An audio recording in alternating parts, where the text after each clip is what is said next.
There is a photograph, black and white in spirit, even if the film captured colour, taken inside the Montreal Forum on a night that changed hockey forever. The date was the 2nd of December, 1995. A Saturday night in a city that treated Saturday night hockey the way other cities treated Sunday morning church. The visiting Detroit Red Wings had already scored 9 goals. The scoreboard told a story no one in that building wanted to read. A story written in red lights and humiliation. A story that should never have been allowed to reach its final chapter. And there, standing in the crease, still in the net, still absorbing pucks he should never have been asked to face, was Patrick Roy, the greatest goaltender the Montreal Canadiens had ever dressed. The man who had carried that franchise to 2 Stanley Cups. The man who had turned the position of goaltender into something that looked more like art than mere labour. He was still standing in the crease. And the crowd, the same crowd that had once chanted his name with something close to worship, something close to the reverence that Quebec reserves for its most sacred institutions, had turned on him completely. They were cheering for every goal that went past him, cheering for his humiliation with a cruelty that only a wounded crowd can muster. Think about that for a moment. A building full of people who had watched this man win championships, who had named their children after him, who had hung his jersey in their basements and their bedrooms and their hearts, were now mocking him with sarcastic applause every time he made a routine save. The Forum, that cathedral of hockey where ghosts of champions still seemed to linger in the upper balconies, had become a house of betrayal. And the man in the net felt every decibel of it.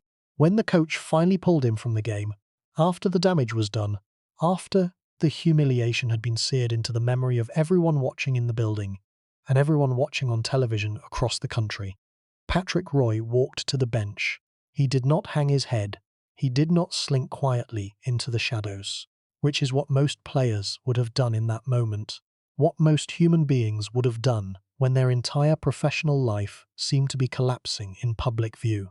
Instead, he walked to the bench with his back straight, his eyes burning, and he leaned forward. He leaned past the coaches, past the trainers, past the assistant coaches who could not meet his gaze, and he found the team president, Ronald Corey, seated just behind the bench in the seat that team presidents always occupied during home games. And Roy whispered something to him. The exact words have varied depending on who tells the story. Some say he said he had played his last game in Montreal. Some say he was more colourful in his language, more direct, more laced with the kind of fury that only deep betrayal can produce. But the meaning was always the same.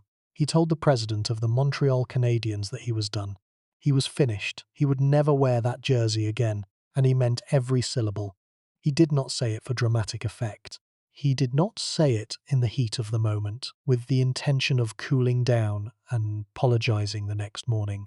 Patrick Roy meant what he said, because Patrick Roy always meant what he said. Within 4 days, he was traded to the Colorado Avalanche, shipped halfway across the continent, along with team captain Mike Keane, in exchange for a package of players that history has largely forgotten. Within 6 months, he had won his 3rd Stanley Cup. Within 6 years, he had won his 4th. And the Montreal Canadiens, the most storied franchise in all of hockey, the franchise that had won more championships than any other team in the history of the sport, have not won the cup since. Not once. Not in the decades that have followed. The longest drought in the history of a franchise that measures its identity in championship banners.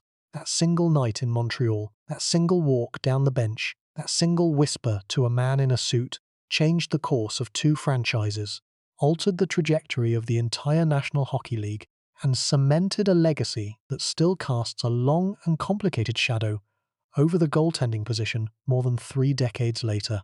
Patrick Roy did not merely play the position of goaltender. He reinvented it from the ice up.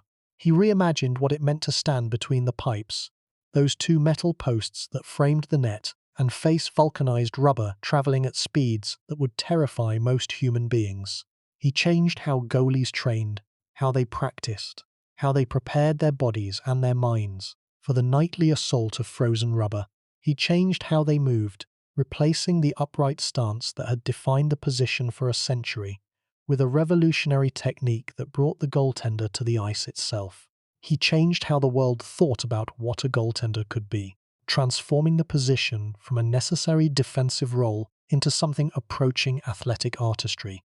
And he did it with an intensity so fierce, so consuming, so unrelenting that it burned friendships, shattered loyalties, fractured organizations, and ultimately drove him from the city that should have been his forever home. The same fire that made him the greatest playoff goaltender in the history of the National Hockey League was the same fire that could not be contained by any team, any coach, any arena, or any relationship. By the end of tonight, you are going to understand not just what Patrick Roy did on the ice, but what it cost him. You are going to understand how a boy from Quebec City, who talked to his goalposts, who whispered to metal as though it were alive and listening, became the most transformative figure his position has ever known.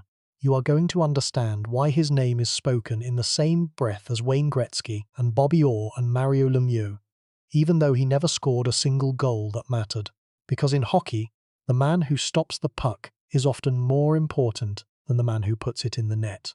And you are going to understand that the fire which made him great was the same fire that consumed everything it touched, including the man himself. Before we get started, if you find these stories as moving as we do, take a second to like the video or subscribe. It is a simple action, but it helps this channel reach more people who appreciate the legends of the game. This is the story of Patrick Roy, the goalie who heard voices no one else could hear, who saw angles no one else could see, who played the position with a fury that bordered on something spiritual, and who left behind a legacy that the sport of hockey is still trying to fully understand. Now, let us begin. To understand what Patrick Roy did to the position of goaltender, you first have to understand what the position looked like before he arrived, because the story of goaltending in hockey is not a smooth line of progress, not a gentle upward slope where each generation improved slightly upon the last. It is a story told in revolutions, long stretches of sameness, decades where the position looked essentially identical from one year to the next, interrupted by singular figures who shattered every assumption about how the job was supposed to be done. And each of those revolutions changed not just the position, but the entire game itself, because in hockey, no single player has more influence on the outcome of a contest than the person standing in the net. A forward can have an off night, and the team can still win. A defenseman can make a mistake, and the team can recover. But when the goaltender fails, the game is lost. That is the fundamental asymmetry of hockey, and it means that when the goaltender's position changes, the entire sport changes with it. In the earliest decades of organized hockey, goaltenders were barely considered athletes in the traditional sense of the word. They were guardians, stationary figures who stood upright in front of a net and used their bodies, their sticks, their hands, and their courage to block a piece of frozen rubber that was being fired at them by men with wooden sticks. The equipment was minimal by any modern standard. The pads were thin, made of leather and stuffed with horsehair or felt, offering protection that was more psychological than physical.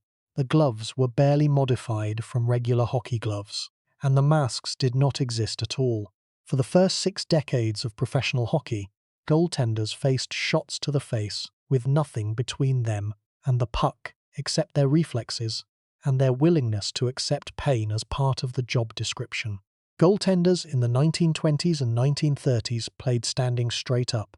Their feet were planted on the ice, their bodies were vertical, and they moved laterally with small shuffling steps that kept them in front of the puck but rarely brought them to the ice surface itself. Going down, dropping to the knees or falling to the side was considered a weakness, a failure of technique and nerve. A goaltender who went to the ice was a goaltender who had lost control of the situation, who had been forced into a desperate act because his positioning had failed. The philosophy of the era was simple and unyielding. Stay on your feet, see the puck, and stop it. Everything else was improvisation born of desperation, and desperation was not admired. This stand-up style dominated the position for decades, and it produced its own legends. George Hainsworth, who played for the Montreal Canadiens and the Toronto Maple Leafs in the 1920s and 1930s, was perhaps the purest expression of the early philosophy. In the 1928 and 29 season, Hainsworth recorded 22 shutouts in a 44-game season. 22 shutouts. That means that in exactly half of his team's games, the opposing team did not score a single goal. It is a record that has never been broken and almost certainly never will be, because the game has changed so fundamentally that the conditions which produced that record no longer exist. Hainsworth stood tall, moved with economical precision, and trusted that his positioning would put him in the right place at the right time. He was not flashy, he was not acrobatic, he was efficient, disciplined, and successful beyond anything the modern game could replicate. After Hainsworth came a generation of goaltenders who refined the stand-up style without fundamentally altering it. Men like Turk Broder, who backstopped the Toronto Maple Leafs to 5 Stanley Cup championships in the 1940s and early 50s.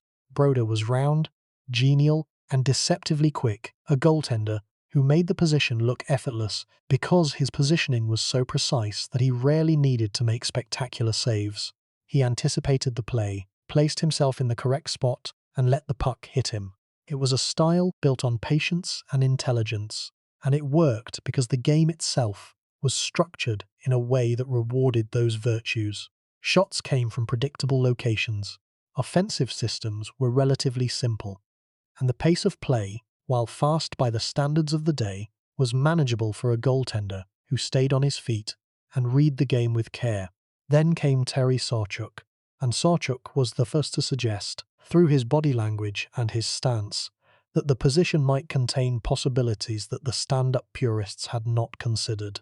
Playing for the Detroit Red Wings beginning in 1950, Sawchuk developed a low crouch that brought his eyes closer to the level of the puck. He bent deeply at the waist and the knees, collapsing his profile into a coiled posture that looked almost painful to maintain, but allowed him to react faster to low shots and to explode in any direction when the puck changed course. It was a subtle change, barely noticeable to casual observers, but it was significant in ways that would only become clear decades later. Sawchuk was not going to the ice. He was not abandoning the stand-up philosophy entirely, but he was lowering his center of gravity, shifting the emphasis of the position from vertical coverage to reactive quickness, and in doing so, he was hinting at a future where goaltenders would not always remain rigidly upright. Sawchuk's numbers were extraordinary. He won 3 Stanley Cups in his first 5 full seasons with Detroit.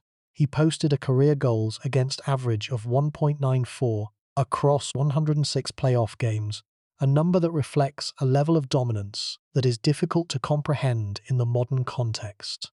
He was the most feared goaltender of his generation, and he achieved that status by bending the rules, literally bending his body, in ways that no previous goaltender had attempted. But Sawchuk's career was also a testament to the physical cost of the position. He played without a mask for most of his career and accumulated hundreds of stitches to his face and body. His personal life was marked by depression, anxiety, and physical deterioration. The position, played at its highest level, demanded a toll that few could sustain. But the true first revolution, the moment when the position took its first decisive step away from the stand-up tradition, came from a man named Jacques Plante, and it came not just in how Plante played, but in what he wore on his face and where he dared to skate. On the 1st of November 1959, Jacques Plante of the Montreal Canadiens took a shot to the face from Andy Bathgate of the New York Rangers. The puck broke Plante's nose and opened a gash that required stitches. Plante went to the dressing room, received medical attention, and returned to the ice wearing a fiberglass mask that he had been experimenting with in practice for months. His coach, Toe Blake, despised the mask. Blake was a traditionalist who believed that wearing a mask was a sign of cowardice, that a goaltender who needed to hide behind fiberglass lacked the courage to play the position at the professional level. But Plante refused to return to the ice without the mask. He told Blake, in terms that left no room for negotiation, that he would either wear the mask or he would not play. And Blake, faced with the choice between his principles and his best goaltender, relented. Plante wore the mask, and the Canadiens won that game, and they kept winning. They won 18 games in a row with Plante wearing the mask, and the argument against facial protection was effectively silenced, not by philosophy, but by results. Planta had already been an innovator before the mask incident. He was one of the first goaltenders in NHL history to leave his crease to play the puck, venturing behind the net to stop dump-ins, those long shots that opposing teams would fire into the offensive zone to gain territory, and start breakouts by passing the puck to his defenseman. This was considered radical, almost reckless. Goaltenders did not skate. Goaltenders did not handle the puck like it was theirs to control. Goaltenders stayed in their crease and stopped shots. That was the job. That was the entire job. But Plant saw the game differently. He saw himself not as a passive barrier, but as an active participant in the play, a third defenseman who could influence the flow of the game by handling the puck efficiently. He saw spaces on the ice that no previous goaltender had dared to occupy, and he occupied them with a confidence that infuriated traditionalists and delighted innovators. He changed how coaches thought about the position. He changed how forwards approached the offensive zone, and the mask changed how the position survived, because without facial protection, the physical toll of goaltending would have eventually made the position unplayable at the speeds that the modern game demanded. After Plant, the evolution continued, but slowly. The masks improved, the pads grew thicker, the catching gloves became larger and more efficient. But the fundamental stance, the stand-up position with feet planted and body vertical, remained the default throughout the 1960s and into the 1970s. Ken Dryden, the towering intellectual who backstopped the Montreal Canadiens dynasty of the late 1970s, was perhaps the purest and most elegant expression of the stand-up philosophy in its final flowering. Dryden was 6 feet 4 inches tall, impossibly long-limbed, with arms that seemed to stretch across the entire width of the net. He played the position with a calm precision that made it look effortless, as though stopping professional hockeyots was no more difficult than catching a ball tossed underhand by a child. He stood tall. He covered the net with his size. He made the correct positional read on nearly every shot, placing himself in the path of the puck with mathematical precision before the shooter even released it. In his career, which lasted only 8 full seasons because he chose to retire at the peak of his powers, Dryden won 6 Stanley Cup championships, 6 championships in 8 years. He compiled a career goals against average of 2.24, a number that tells you he allowed, on average, fewer than 2.25 goals per game over his entire professional life. He retired at the age of 31, walked away from the game voluntarily, and pursued a career in law, writing, and politics. He was proof, compelling and undeniable proof, that the stand-up style, executed with intelligence, size, and positioning genius, could still dominate the highest level of professional hockey. But the game was changing beneath the surface, in ways that Dryden's brilliance could mask, but not prevent. Shots were getting harder. Players were getting faster and stronger, their bodies honed by training methods that previous generations could not have imagined. The curved stick, introduced widely in the 1960s, had given shooters the ability to lift the puck with frightening velocity and to bend its trajectory in flight. Slap shots, where a player winds up and strikes the puck with a full swing of the stick, were reaching speeds that approached 100 miles per hour, and the low shot, the wrist shot that skidded along the ice and sought the small gaps between a goaltender's pads and the posts, was becoming a weapon that the stand-up style struggled increasingly to defend. The problem with standing up, when examined through the cold lens of geometry, was simple. A goaltender who remained on his feet left a gap between his legs, the so-called 5-hole. That was a natural target for any shooter with accuracy. He left gaps between the bottom of his pads and the surface of the ice, because standing upright meant that the pads did not lie flat on the ice, and he left gaps on either side of his body that grew larger as the shooter moved closer to the net, because the angles became sharper, and the goaltender's body could not cover as much of the net from a close distance. These gaps were small, measured in inches, sometimes fractions of inches, but at the professional level, where shooters had been honing their accuracy since childhood, inches were all that were needed. A stand-up goaltender relied on reflexes to close those gaps in the fraction of a second between the release of the shot and its arrival at the net. And for decades, human reflexes were fast enough to manage.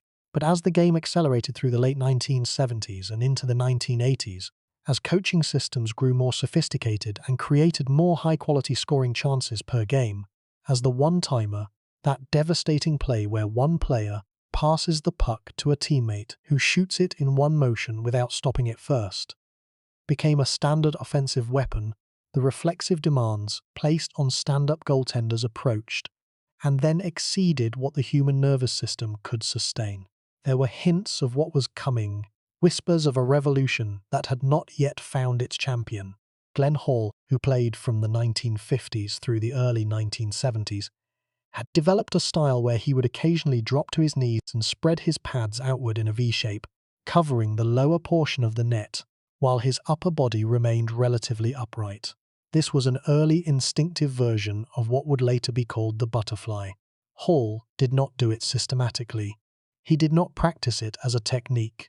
He did it when the situation demanded it, when a shot was low, and his reflexes told him that dropping was faster than reaching. He was criticized for it by purists who said he was sloppy, out of control, playing a chaotic style that offended the traditions of the position. But Hall was responding to the same geometric problem that would eventually force the entire position to evolve. He was trying to take away the ice. He was trying to eliminate the low holes that the stand-up stance left exposed. He was doing it before anyone had a name for it, before anyone had a coaching manual for it, and before the equipment existed to properly support it. Tony Esposito, who played primarily for the Chicago Blackhawks throughout the 1970s, pushed this nascent style even further. Esposito dropped to the butterfly more frequently, more deliberately, and more confidently than any goaltender before him. He won the Calder Trophy as the NHL's Rookie of the Year in 1970, and in that debut season he recorded 15 shutouts, a number that no goaltender has matched in a single season since. 15 shutouts in 1 year. That is a staggering number that speaks to a goaltender who was not merely good, but was fundamentally ahead of his time. Esposito proved that going to the ice was not a death sentence for a goaltender's career. It could work. It could dominate. But his butterfly was still a reactive move, a tool deployed in specific situations when the shot was low and the angles were tight. It was not yet a system. It was not yet a philosophy. It was one instrument in an orchestra that was still being conducted according to the old score. And there were others who contributed to the gradual shift. Rogie Vachon, the diminutive goaltender who starred for the Los Angeles Kings in the 1970s, used his exceptional quickness to compensate for his lack of size and would often drop to cover the bottom of the net. Billy Smith of the New York Islanders, who helped his team win 4 consecutive Stanley Cups from 1980 through 1983, incorporated elements of the butterfly into a style that was as much about intimidation as technique, using his stick to slash any forward who dared to enter his crease. These goaltenders were all, in their own ways, moving toward the revolution, but none of them completed it. None of them built the comprehensive system that would replace the stand-up style entirely. That was the world Patrick Roy entered when he first appeared in the National Hockey League in 1984, a world where goaltenders were expected to stand tall, where dropping to the ice was grudgingly tolerated but never systematically taught, where the position had been shaped by over a century of tradition that valued stoicism over athleticism, positioning over acrobatics, vertical coverage over the horizontal ceiling of the ice. Roy looked at that world with the quiet certainty that defined his entire career, studied its assumptions with a 20-year-old's audacity, and decided that it was fundamentally, irrevocably wrong. What Roy did was not simply drop to his knees more often than his predecessors. That had been done before, as we have seen. What Roy did was build an entire playing system around the butterfly. He dropped to his knees, spread his pads outward so that they lay flat along the ice surface, and sealed the entire bottom of the net in one fluid, practiced, repeatable motion. But unlike Hall or Esposito, Roy did this proactively, not reactively. He went into the butterfly before the shot was released, reading the play, reading the angle, reading the body language of the shooter and positioning himself so that when the man with the puck looked at the net, he saw nothing but pads and body and equipment. The 5-hole, that gap between the goaltender's legs, which had been the most vulnerable and most exploited spot in hockey for nearly 100 years, simply disappeared. It closed like a door slamming shut. The low corners, where decades of stand-up goaltenders had been beaten by quick wrist shots that found the narrow space between pad and post, were sealed by the pads lying flat on the ice, pressing against the post with a mechanical precision that left no room for the puck to pass. And Roy did not abandon the upper portion of the net while sealing the bottom. His glove hand was quick, among the quickest in the league. His blocker was active and well-positioned. His ability to read the play, to anticipate where the shot was going before it left the shooter's stick, allowed him to position his upper body to cover the top of the net, even while his lower body was spread across the ice in the butterfly. It was a complete system. It addressed every vulnerability that the stand-up style had exposed over a century of professional play. It was biomechanically sound, repeatable under pressure, and devastatingly effective against the modern game's most potent offensive weapons. The butterfly style did not catch on immediately across the league. Old habits die slowly in professional sports, where coaches and instructors are naturally conservative because their jobs depend on results, and results have historically been produced by the methods they already know. Many goaltending coaches resisted the change. They pointed to the risks of dropping to the ice, the vulnerability to dekes when a player fakes a shot and moves around the goaltender, and the difficulty of recovering from a butterfly position if the initial save did not secure the puck. These were legitimate concerns in the early days of the technique, before the equipment had been redesigned to support it, and before the recovery techniques had been refined through years of practice and coaching development. But Roy kept winning. He kept posting numbers that silenced every doubter. He kept making saves that made the old way look antiquated. And a generation of young goaltenders, watching Roy on television sets across Canada and the northern United States, watching him win Stanley Cups and Conn Smythe Trophies and Vezina Trophies, began to imitate him. They began to drop. They began to spread their pads. They began to seal the ice. And slowly at first, then with accelerating momentum, then all at once, the stand-up style died. It did not fade gradually. It was replaced completely by the system that Patrick Roy had pioneered, refined, and proven under the most intense competitive pressure the sport could produce. By the late 1990s, the butterfly had become the default goaltending style in the NHL.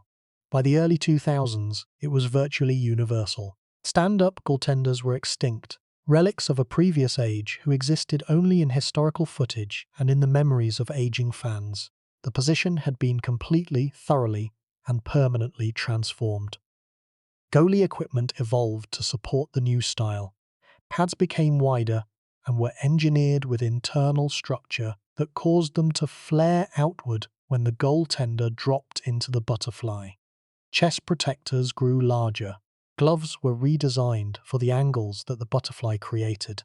The entire infrastructure of the goaltending industry, from equipment manufacturers to coaching curricula to training facilities, was rebuilt around the system that Patrick Roy had pioneered.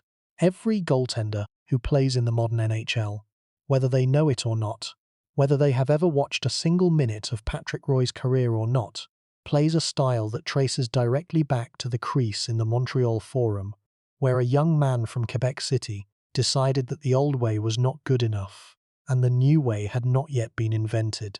But Roy brought something to the position that transcended mere technique. He brought a mental dimension that had never existed before at his level. He brought controlled fury, a competitive fire so intense that it bordered on something the clinical world might recognize as obsession. He talked to his goalposts before games, leaning close to the metal and whispering to them, as though they were allies in a coming battle, as though they were soldiers who needed encouragement before the charge. He stared down opposing shooters with eyes that carried no warmth, no welcome, only cold calculation and the unspoken promise that tonight this net belonged to him. He celebrated saves with a visible passion that made his teammates feel invincible and his opponents feel cursed. Previous great goaltenders had been defined by other qualities. Dryden was cerebral, an intellectual who played the position as though it were a chess problem to be solved. Sawchuk was tormented, a brilliant but damaged man who paid for his greatness with his mental health. Plante was eccentric, an innovator whose quirks made him fascinating but not fearsome. Roy was volcanic. He was a controlled eruption, a man whose internal fire was visible in every movement, every save, every glare directed at a forward who dared to enter his crease. And that volcanic energy, combined with the technical revolution that would reshape the entire position, created something the hockey world had never encountered and has not encountered since. The adoption of the butterfly was not immediate across the league, because change in professional sports meets resistance as surely as water meets a dam. Coaches who had played the game one way for their entire careers were reluctant to teach a different way. Goaltending instructors who had built their reputations on the stand-up technique were understandably defensive about a system that implied their expertise was obsolete. Parents of young goaltenders worried that the butterfly would injure their children's knees, and the concern was not without some medical basis in the early years before the equipment and the training methods had evolved to support the new style. The resistance was real, persistent, and grounded in legitimate experience. But Roy kept winning. Every spring, when the playoffs arrived and the pressure intensified to levels that the regular season could never match, Roy rose to the occasion with performances that made the doubters look foolish, and a generation of young goaltenders across Canada and the northern United States sat in front of their television sets, watching Patrick Roy win Conn Smythe Trophies and Stanley Cups. And they did what young athletes have always done when confronted with a champion who plays differently than everyone else.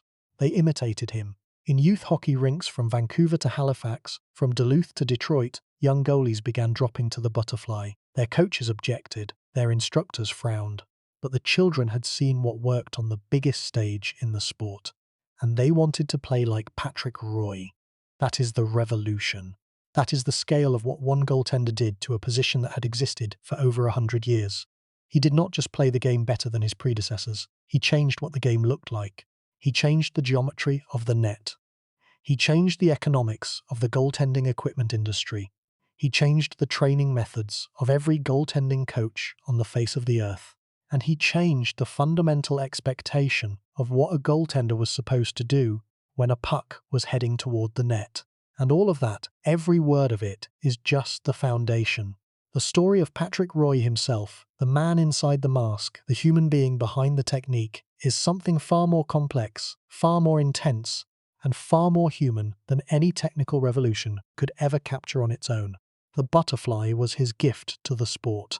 But the life behind the butterfly is where the real story lives.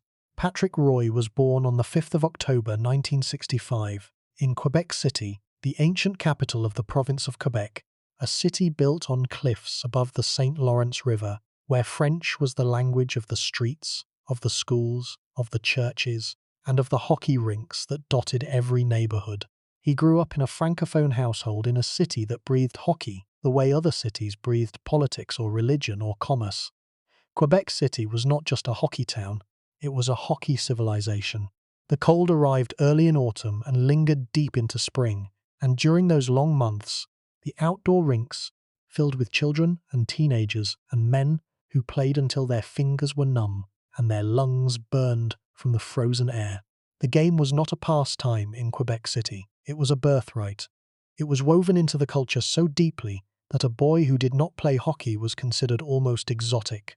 The city had its own professional team, the Quebec Nordiques, who played in the World Hockey Association before joining the NHL in 1979, and the rivalry between Quebec City and Montreal was one of the most passionate and bitter in all of Canadian sport.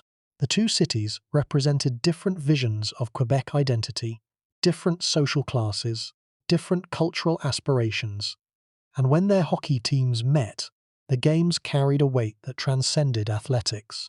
But before any of that mattered to the young Patrick Roy, before the rivalries and the trophies and the fame and the fury, There was just a kid who wanted to stop pucks, a kid who stood in front of nets on frozen ponds and in cold arenas, and watched the puck with an intensity that made adults notice. A kid who, from the very beginning, seemed to understand something about the position of goaltender that others had to be taught. Roy was not a prodigy in the traditional sense of that word.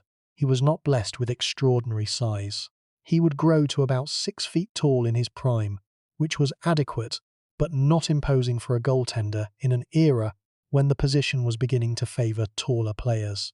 He did not come from a hockey dynasty, from a family where the path to professional sports had been paved by fathers or uncles or grandfathers who had played the game at high levels. His family was middle class, grounded and supportive, the kind of family that drove their son to early morning practices and sat in cold rinks, watching him play, and believed in his dream, without fully understanding where it would lead.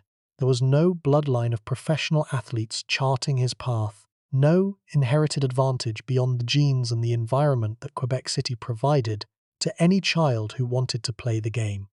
What Roy had, from the earliest age that anyone could remember, was an obsession with the position and an almost supernatural ability to track the puck.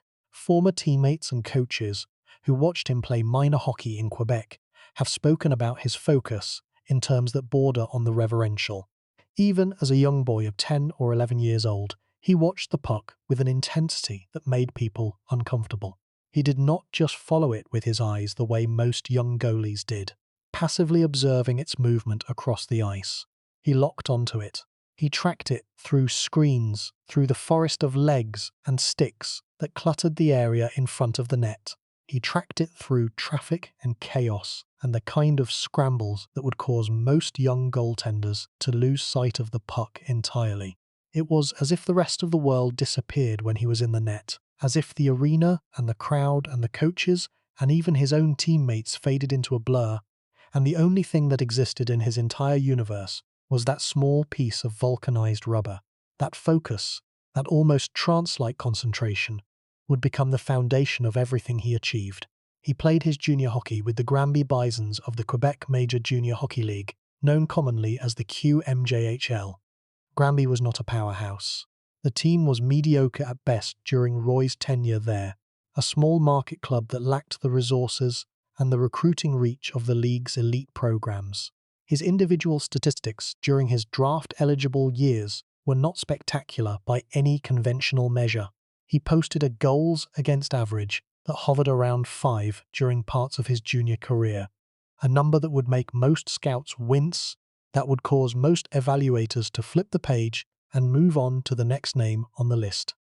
But the scouts who watched him closely, the experienced evaluators who understood that a goaltender's statistics are only as good as the team playing in front of him, saw something beyond the numbers.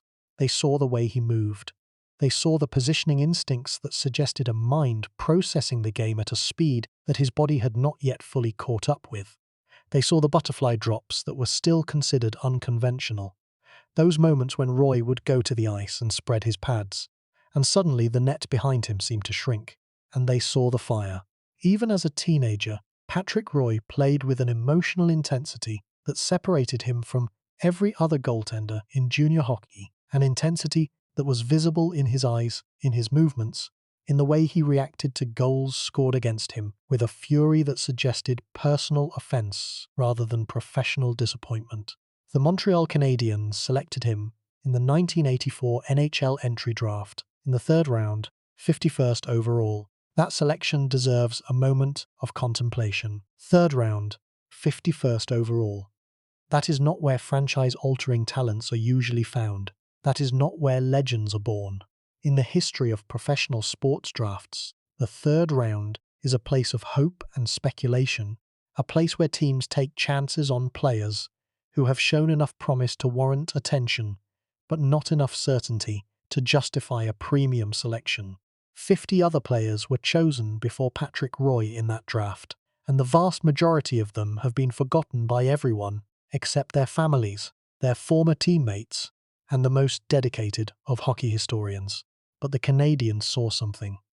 Their scouting staff, despite the poor team statistics and the unconventional style, believed in the potential they had observed. And when Roy arrived at his first NHL training camp in the fall of 1984, he began a journey that no one, not even his most ardent supporters within the Canadiens organization, could have predicted.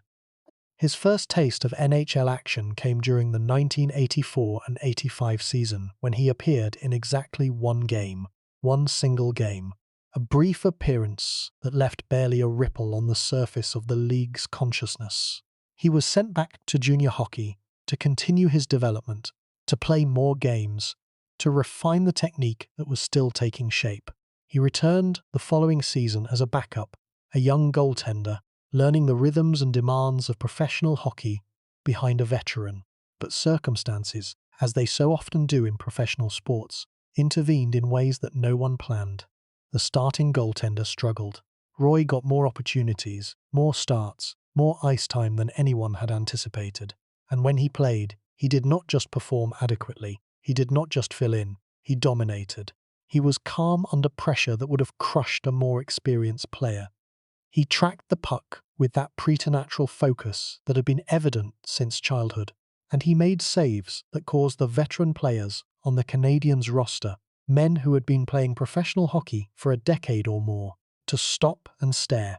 By the time the 1986 playoffs arrived, Patrick Roy was the starting goaltender for the Montreal Canadiens. He was 20 years old. Let that number settle for a moment.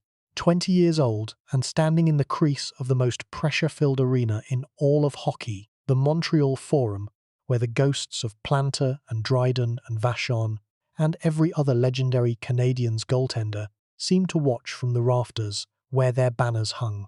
The expectations in Montreal were not merely high, they were crushing, suffocating, relentless. The Canadiens had not won the Stanley Cup since 1979. Which, by the standards of that franchise, by the standards of a team that had won its most recent 5 championships in a span of 8 years, was considered an eternity. 7 years without a championship felt like a drought in a city that measured its civic identity, its cultural self-worth, by the number of banners hanging from the ceiling of the Forum. And it gets harder. Because the 1986 Canadiens were not considered a championship-caliber team by anyone outside their own dressing room. They had finished the regular season with a respectable but unremarkable record. They were not the favourites to advance in their conference, let alone win the Stanley Cup. The hockey world looked at the Canadiens that spring and saw a decent team with a 20-year-old goaltender, which was usually a recipe for a quiet first-round exit and a learning experience that would pay dividends in future seasons. But Patrick Roy had not come to learn. He had come to win.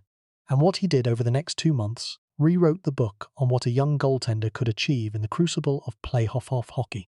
In the opening round, the Canadiens faced the Boston Bruins, their ancient rivals, a team that had been a thorn in Montreal's side for decades.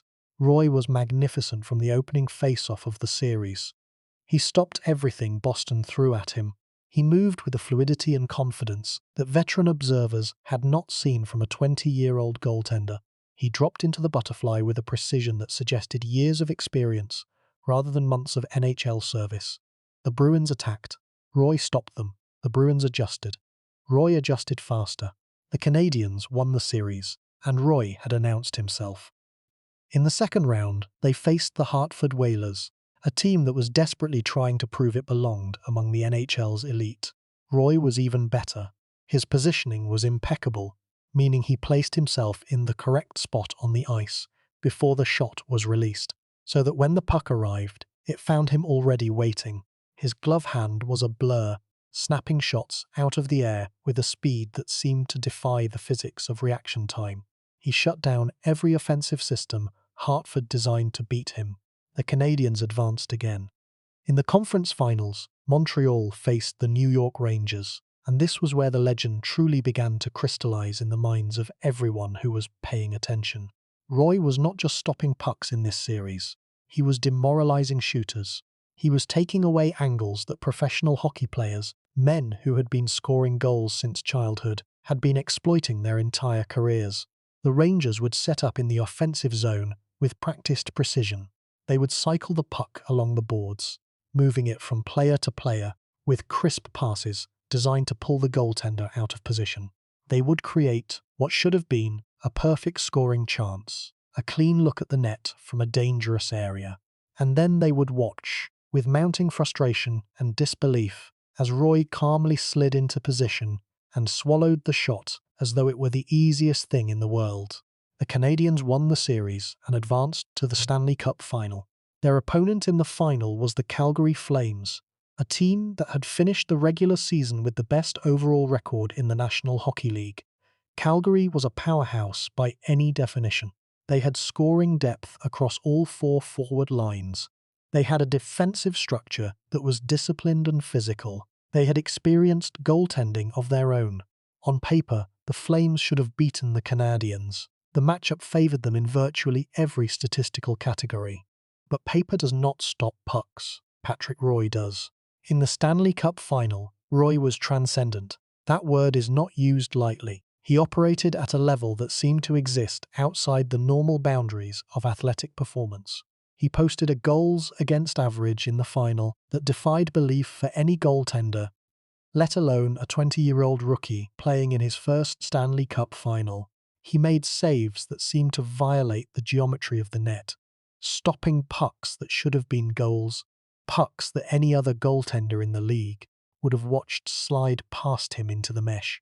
And in the clinching game, when the final horn sounded and the Montreal Canadiens had won the Stanley Cup, the camera found Roy in his crease, arms raised, stick pointed toward the heavens, a 20-year-old boy from Quebec City who had just conquered the entire hockey world. He was awarded the Conn Smythe Trophy as the most valuable player of the entire playoff tournament. He was the youngest goaltender to ever win the Stanley Cup as a starter. He was a sensation. He was a phenomenon that the hockey world had not seen before and struggled to process. And in Quebec, in that province, where hockey is not merely a sport but a language of belonging, a cultural institution as important as the Catholic Church or the French language itself, Patrick Roy became something close to sacred. He was proof that the Canadiens' tradition was alive, that the torch had been passed from Plante to Dryden, and now to this fierce young man from Quebec City, who played the position as though it were his divine purpose. The years that followed the 1986 Cup victory were a study in sustained excellence that most athletes never achieve. Roy did not have a sophomore slump. He did not fade into the background after his moment of glory, content to rest on the laurels of what he had already accomplished. He got better, systematically, deliberately, obsessively better. He refined the butterfly technique, adding subtle variations that made it more effective against different types of shots and different shooting angles. He studied opposing shooters with a clinical obsession, spending hours watching film, cataloguing the tendencies of every forward in the league. He knew which players preferred the glove side. He knew which players liked to go low. He knew which players would attempt a dake and which would shoot from the top of the circles without hesitation. And he used that encyclopedic knowledge to position himself before the play even developed, so that when the shot finally came, he was already there, already in place, already waiting. His regular season numbers during the late 1980s and early 1990s were consistently among the best in the league, often the best without qualification. He won the Vezina Trophy, awarded to the league's best goaltender as voted by the general managers, in 1989, 1990 and 1992. 3 Vezina Trophies in 4 years. That kind of sustained dominance in the regular season, combined with the playoff heroics that had already defined his career, placed Roy in a category that only a handful of goaltenders in history had ever occupied. He was the backbone of every Canadiens team he played on, the one constant in a roster that changed around him with every trade deadline and every off-season. Coaches came and went. Forwards were traded, defensemen retired, general managers were fired and replaced. But Roy remained in the net, dropping into the butterfly, talking to his posts, and stopping everything that the National Hockey League could throw at him. Then came 1993, and if the 1986 Cup run had made Roy famous, the 1993 run made him immortal. The Canadiens entered the playoffs as a good but not dominant team, a familiar pattern that seemed to bring out the best in their goaltender. In the first round, they faced the Quebec Nordiques, the bitter provincial rivals, in a series that carried emotional weight far beyond what any first-round matchup normally contained. Roy was outstanding. Montreal won in 6 games. In the second round, they faced the Buffalo Sabres. Roy was extraordinary. He posted a shutout in the series clincher, sealing the net so completely that the Sabres could not find a way through. But it was the conference finals and the Stanley Cup final that transformed the 1993 playoff run from an excellent postseason into something that belongs in the mythology of the sport. During that playoff run, Patrick Roy recorded 10 consecutive overtime victories. That number needs to be absorbed slowly, carefully, with full appreciation of what it means. 10 consecutive overtime games, the most pressure-filled situations in all of hockey, where a single goal ends everything, where one mistake sends you home, and Patrick Roy was perfect in every single one of them. He did not just win those overtime periods by making a few good saves, he dominated them. He was a wall that no offensive attack could breach. He was a force that seemed to grow stronger as the stakes grew higher. Opposing teams would enter overtime, look at Roy standing in the crease, and feel something drain from their legs, something leave their muscles and their confidence. The inevitability of his excellence became its own weapon, a psychological force that demoralized opponents before the overtime period even began. The Canadiens won the Stanley Cup in 1993, defeating the Wayne Gretzky-led Los Angeles Kings in 5 games. Roy won his second Conn Smythe Trophy. He was 27 years old, a 2-time Stanley Cup champion, a 2-time playoff MVP, a 3-time Vezina Trophy winner, the greatest goaltender on the planet by virtually any measure anyone cared to apply. Montreal adored him. The province of Quebec revered him. His number 33 jersey was everywhere, on children in schoolyards, on teenagers in shopping malls, on grown men who wore it to the Forum on game nights as a declaration of faith. He was the face of the franchise, the living embodiment of the Canadian century-long tradition of goaltending excellence. His personal habits during this period of dominance became as much a part of his legend as his on-ice performance. The goalpost ritual deserves deeper examination because it revealed something fundamental about how Roy's mind worked. Before games, during warm-ups, and in the quiet moments between whistles, when the arena noise faded to a low murmur, Roy would lean close to his goalposts and speak to them. Not casually, not as a joke for the benefit of teammates or cameras. He spoke to them with the focused intensity of a man engaged in genuine conversation. He would whisper words that no one else could hear. He would nod as though receiving a response. He would sometimes reach out and touch the metal, a gentle pat or a firm grip, the kind of physical contact that one reserves for a trusted companion.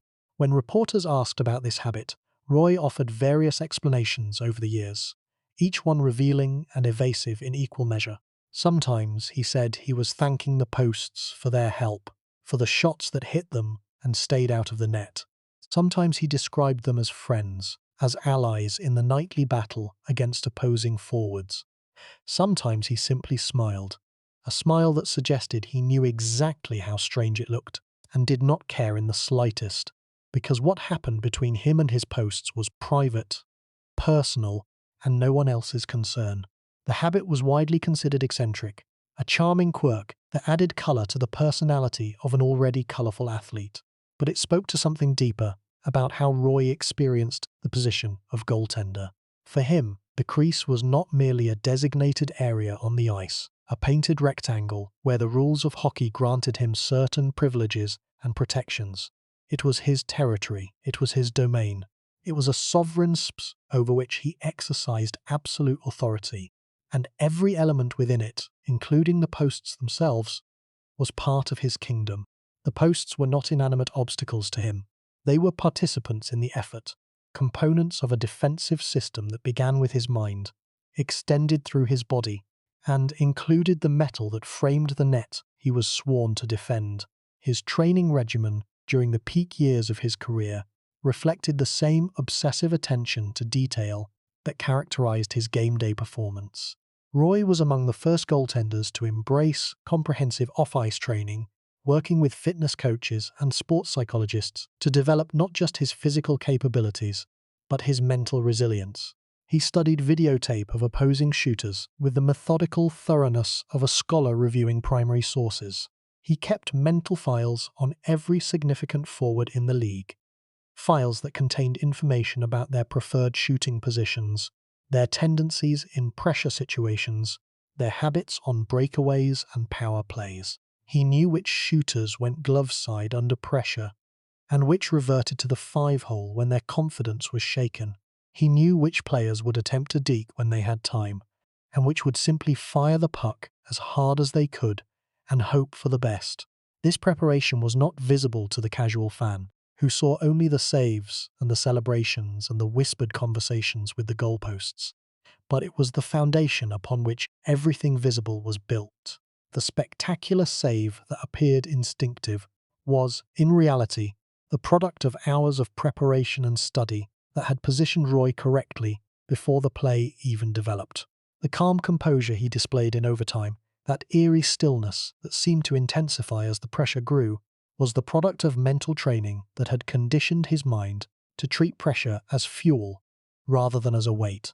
Nothing about Patrick Roy's excellence was accidental. Every element was prepared, practiced, and refined until it became second nature, until the preparation itself disappeared, and what remained looked like something approaching genius. And then it all fell apart, not gradually, the way most careers end, through the slow and dignified erosion of time and physical ability. It fell apart in one night, in one game, in one walk down a bench, in one whispered sentence that echoed across the entire hockey world. The details of the night of the 2nd of December, 1995, have been recounted so many times that they have taken on the quality of myth, of legend, of a story told around campfires, by people who were not there but feel as though they were. But the core facts remain undeniable, verified by every witness, every camera, and every historical account. The Canadiens were playing the Detroit Red Wings at the Montreal Forum. Detroit was dominant that season, one of the best teams in the league, a collection of talent that would soon win back-to-back Stanley Cups. They were firing on all cylinders that night, their offense clicking with a precision that was beautiful if you were a Detroit fan and devastating if you were wearing the red, white, and blue of Montreal. The goals came early and often. Roy was not at his best, that much was true, but no goaltender on earth could have withstood the barrage entirely. The problem was not the goals themselves. The problem was the decision to leave Roy in the net long after the game was clearly irretrievably lost. The Canadiens' coach that night was Mario Tremblay, a former player who had been elevated to the head coaching position earlier that season. Tremblay and Roy had a relationship that could most charitably be described as strained, and more accurately described as hostile. There were personal differences, professional disagreements, and a fundamental clash of egos that had been simmering since Tremblay took the job. As the score climbed past 5 goals, past 6, past 7, past 8, past 9 goals, Tremblay refused to pull Roy from the net. Whether this was a calculated coaching decision, a display of stubbornness, a personal vendetta designed to humiliate the goaltender, or simple incompetence born of inexperience has been debated by hockey analysts and historians for 3 decades without resolution. Roy believed it was deliberate. He believed Tremblay was trying to break him, and in that belief, whether it was objectively correct or not, lay the seed of everything that followed. The Montreal crowd, sensing the spectacle, turned on their own goaltender. They cheered sarcastically every time Roy made a routine save, the kind of mocking applause that is reserved for the deepest forms of sporting humiliation. The sound inside the Forum that night was not the sound of a building supporting its star. It was the sound of a relationship dying in public view. When Tremblay finally pulled Roy from the net, the goaltender walked to the bench, found Ronald Corey, the team president, and delivered the sentence that changed 2 franchises forever. He told Corey that he had played his last game in Montreal. 4 days later, Patrick Roy was traded to the Colorado Avalanche, and within 6 months, he had won his 3rd Stanley Cup. But here is what makes this story unforgettable. The trade did not diminish Patrick Roy. It liberated him. It removed him from an organization that had failed to protect its most valuable asset and placed him in an organization that was hungry for exactly what he could provide. In Colorado, surrounded by elite talent, Fueled by the burning desire to prove Montreal wrong, Patrick Roy entered the final and perhaps most dominant chapter of his career. And the story of that chapter, the rivalries, the championships, the moments of fury and grace that defined his years in Colorado, is a story that demands its own telling. The career of Patrick Roy, when examined through the lens of its most significant moments, reads like a novel written by someone who understood that the best stories are not about comfort. They are about pressure. They are about the moments when everything is on the line and the human being at the center of the story either rises or breaks. Patrick Roy never broke. He bent, sometimes dramatically, but he never broke. And the 5 defining moments of his career, the chapters that separate his story from every other goaltender who has ever played the game, reveal a competitor whose capacity for greatness grew in direct proportion to the weight placed upon his shoulders. The first of these moments came during the 1986 Stanley Cup playoffs, and specifically during a sequence of games against the New York Rangers in the conference finals that announced Patrick Roy to the broader hockey world as something more than a talented young goaltender. It was during this series that Roy made a save that people who were watching still talk about decades later. A Rangers forward broke in on a 2-on-1 rush, one of the most dangerous offensive situations in hockey, where 2 attackers converge on a single defenseman and a goaltender. The pass came across the crease, hard and flat, to the open man, who one-timed it toward the net. The shot was clean, well-placed, and fired from a distance that gave Roy almost no time to react. He had committed to the pass, sliding laterally across the crease to follow the puck, and the shot came from a position that should have been impossible to cover. But Roy, in mid-slide, threw out his blocker arm and deflected the puck away from the net. The motion was so fast, so instinctive, that the television cameras barely captured it in real time. The replay showed what had happened. A blocker save made at full extension while sliding across the crease, and the broadcast commentators struggled to find words for what they had just witnessed. That save did not just preserve a game, it preserved a narrative. It told the hockey world that the young goaltender in the Montreal crease was not merely surviving the playoffs. He was thriving in them. He was making saves that belonged in highlight reels, saves that required a combination of athletic ability, positional intelligence, and pure competitive will that most goaltenders never achieve at any age, let alone at 20 years old. The Rangers lost the series. The Canadiens advanced. And the story of that save travelled through the hockey community like a rumour that turned out to be true. The broader 1986 run was filled with similar moments, though none quite as dramatic as the Rangers' save. Roy stopped 40 or more shots in multiple games throughout that playoff year. He faced down veterans who had been playing in the NHL since before he had entered junior hockey. Men who had accumulated hundreds of goals and thousands of professional games, and he stopped them with a composure that seemed almost inhuman for a player of his age and experience. The Conn Smythe Trophy he won that spring was not a sentimental award given to a young goaltender on a team that happened to win.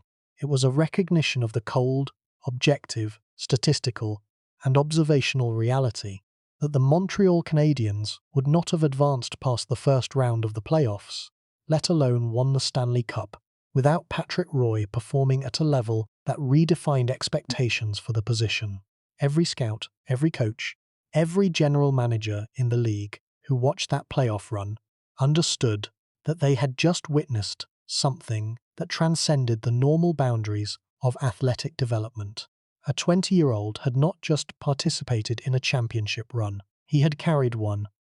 The second great defining moment came in the 1993 playoffs, and it was not a single save, but a sustained performance that lasted for 2 months and entered the realm of the mythological. The moment that crystallized it, the moment that people remember most vividly, came during the conference finals against the New York Islanders. The Canadiens were in a desperate situation. They were facing the possibility of elimination in a series that had been physical, emotional, and draining. The game was tight, tense, every shot on Roy's net carrying the weight of the entire season. Late in the game, with the score tied and the Forum crowd holding its collective breath, an Islanders forward named Benoit Hogue fired a shot that beat Roy clean. The puck was heading into the net. Every person in the building saw it. The red light behind the net was about to illuminate. The game was about to change. And then the puck hit the crossbar. It struck the metal pipe at the top of the goal frame and bounced away. It did not go in. By inches, perhaps by fractions of inches, the puck missed the net and hit the bar instead. The hockey world attributed this to luck, to the random physics of a rubber disc striking metal at a particular angle and velocity. Fortune, they said. A lucky bounce. But Roy, in a post-game interview that became one of the most quoted moments of his entire career, offered a different interpretation. He said, with a small smile and eyes that betrayed no humour, that the puck knew where to go. He implied, without quite stating it directly, that some force beyond statistics and geometry had intervened on his behalf. Perhaps the hockey gods, perhaps the ghosts of the Forum, or perhaps his goalposts, those same metal posts he had been whispering to before every game for his entire career, had simply done what he had asked them to do. It was the kind of comment that made rational people shake their heads and sports writers reach for their most colourful adjectives. But it was also the kind of comment that planted a seed of doubt in the minds of opposing players. If you were a forward preparing to face Patrick Roy in an overtime game, and you had heard him say that the puck knew where to go, and you had watched him win overtime game after overtime game in defiance of every statistical probability, some small part of you, the superstitious part that every athlete carries, would wonder if maybe, just maybe, there was something about Patrick Roy that could not be quantified. The Canadiens won that game. They won the series. And the subsequent run through the playoffs became one of the most remarkable postseason performances by a goaltender in the history of professional hockey. 10 consecutive overtime victories. 10 times the game went to sudden death, where a single goal ends everything, and 10 times Patrick Roy was the last man standing. The numbers from that 93 playoff run are still cited by hockey historians as evidence that a single goaltender can elevate an entire team beyond its natural talent level. In 16 victories during those playoffs, Roy posted a goals against average below 2.15. His save percentage was approximately 918, meaning he stopped over 91% of the shots he faced across an entire playoff tournament. These are elite numbers for any goaltender in any era, under any circumstances. For a goaltender who was simultaneously winning 10 consecutive overtime games, they are almost impossible to explain through conventional analysis. The numbers are striking. They tell you something that goes beyond statistics. They tell you that Patrick Roy was not simply a good goaltender who happened to get hot at the right time. They tell you that he was operating at a level that transcended statistical probability, that he had entered a zone of performance where the normal rules of variation and regression did not seem to apply. Over the course of a single playoff run, variance and randomness can explain many things. Hot streaks happen. Bounces go your way. The puck hits the crossbar instead of going in. But 10 consecutive overtime victories cannot be explained by variance alone. That requires something more fundamental, something rooted in the player's character rather than the randomness of the universe. That requires a competitor who raises his level of performance in direct, measurable proportion to the stakes involved. And that was Patrick Roy's defining competitive characteristic from the moment he entered the NHL until the moment he left it. The bigger the moment, the better he played. The more pressure the situation placed upon his shoulders, the calmer and more focused he became. It was as if his nervous system operated in reverse, slowing down while everyone around him accelerated, finding clarity where others found chaos. The third great defining moment was the trade from Montreal to Colorado, and more specifically, what Roy did after the trade, how he transformed his exile into his greatest triumph. When Roy arrived in Colorado in December of 1995, he stepped into a franchise that was being remade from the ground up. The team had just relocated from Quebec City that very year, transforming from the Quebec Nordiques into the Colorado Avalanche. The irony was rich.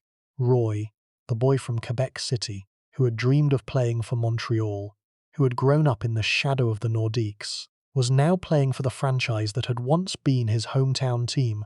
relocated to a city in the American West that was still learning to love hockey. But the roster was extraordinary. Joe Sakic was one of the most complete centers in the game, a player who combined vision, passing ability, scoring touch, and quiet leadership in a way that made him the engine of any team he played on. Peter Forsberg, the young Swedish forward, was establishing himself as one of the most physically dominant and creatively gifted players in the sport, a man who combined European skill with North American toughness in a way that had rarely been seen before. The defense was solid and mobile, anchored by players who could move the puck out of the defensive zone and transition quickly to offense. What the Avalanche lacked, what had prevented them from fulfilling their championship potential, was a goaltender who could win when winning mattered most.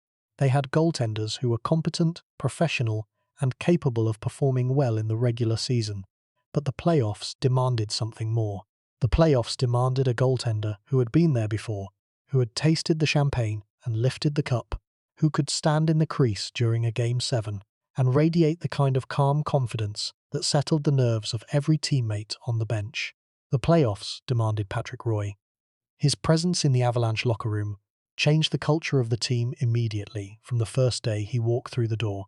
Players who had never been to the Stanley Cup final, who had never experienced the suffocating pressure of a seventh game, suddenly had a teammate in their midst who had done it all, who had won 2 championships, who had been named the most valuable player of the entire playoffs twice, and who carried himself with a certainty that was contagious.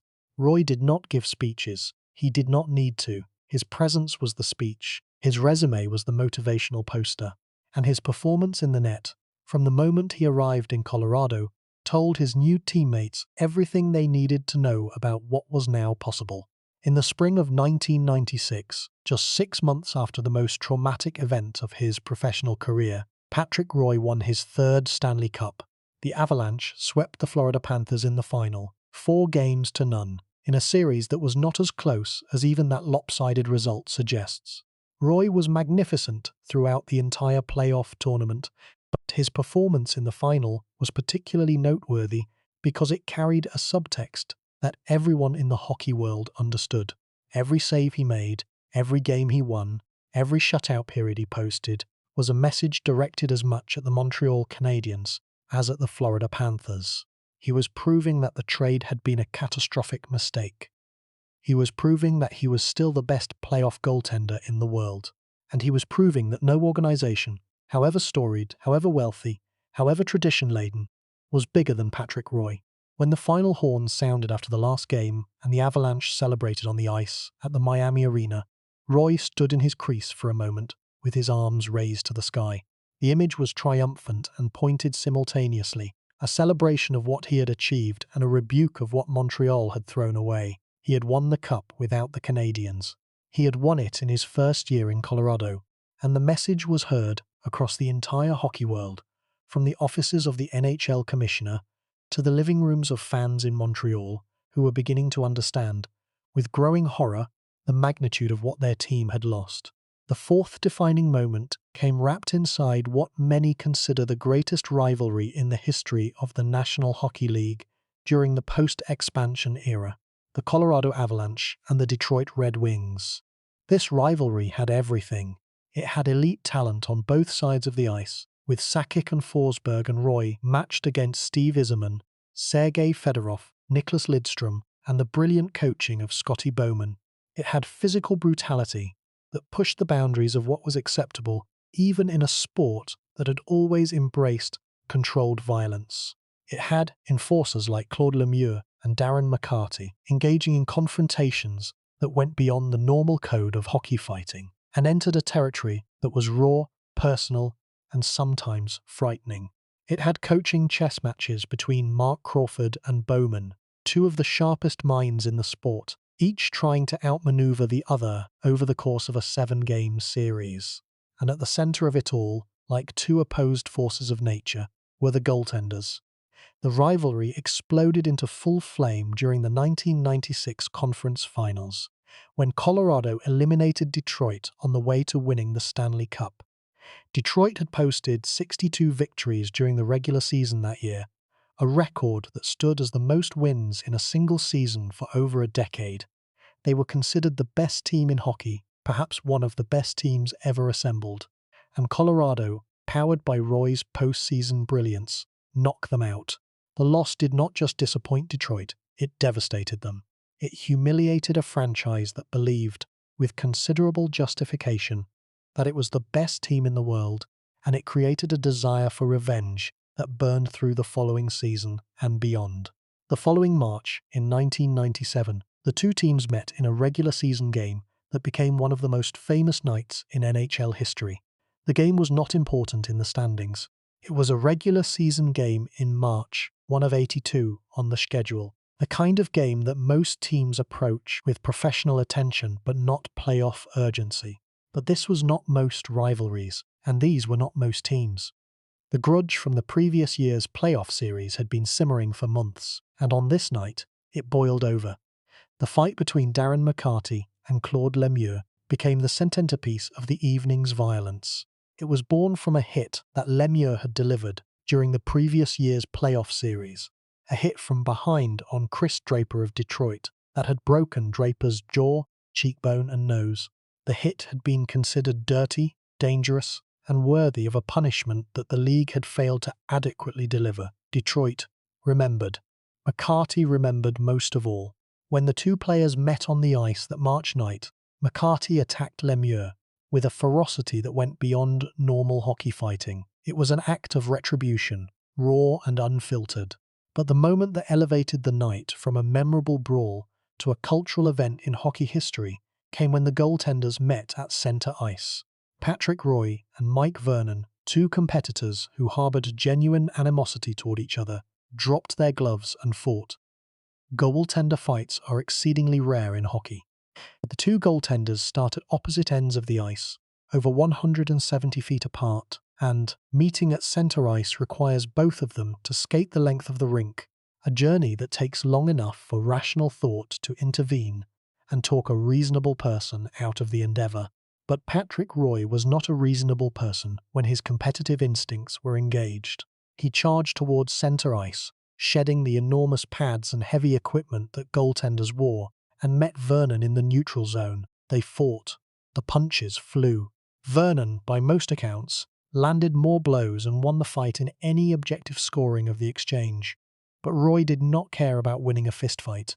He cared about sending a message to his teammates, to the Detroit Red Wings, and to the entire hockey world. The message was simple. He would meet any challenge, anywhere, under any conditions, and he would not back down from anyone. That fight, broadcast on national television and replayed endlessly in the days and weeks that followed, became one of the iconic images of 1990s hockey. Two masked gladiators, representatives of the two best teams in the sport, throwing punches at center ice while the arena descended into chaos. It was not elegant, it was not sophisticated, but it was honest. It was a pure expression of the competitive hatred that fueled the rivalry, and Roy was at the center of it, as he always was. The rivalry between Colorado and Detroit continued beyond that single night, burning through the rest of the 1990s with an intensity that sustained itself across multiple seasons and multiple playoff matchups. Every regular season game between the two teams carried the energy of a playoff contest.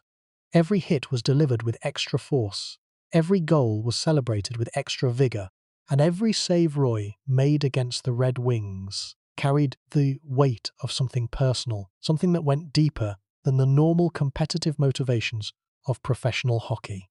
There were moments in this rivalry that revealed Roy's character in ways that no individual game or save could. There was the game where he made a glove save on Steve Yzerman, arguably the most respected player on the Detroit roster, and then held the puck aloft and stared at Yzerman with an expression that said everything words could not convey about the competitive hatred between the two organizations. There was the practice session, reported by teammates years later, where Roy arrived at the rink the morning after a loss to Detroit and worked for 90 minutes straight, stopping puck after puck from his teammates, punishing himself physically for the failure of the previous night. There was the press conference where a reporter asked Roy about the Red Wings' talent level, and Roy smiled.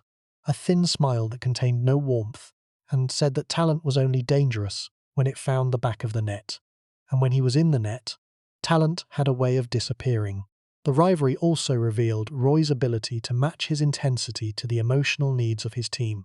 During the conference final series against Detroit in 1997, when the Red Wings were motivated by rage and the desire to avenge the previous year's elimination, Roy understood that his team needed more than great goaltending. They needed an emotional anchor, a presence in the dressing room and on the ice that said, without words, that the storm could be weathered, and that the Avalanche were not going to be intimidated by Detroit's fury. Roy provided that presence.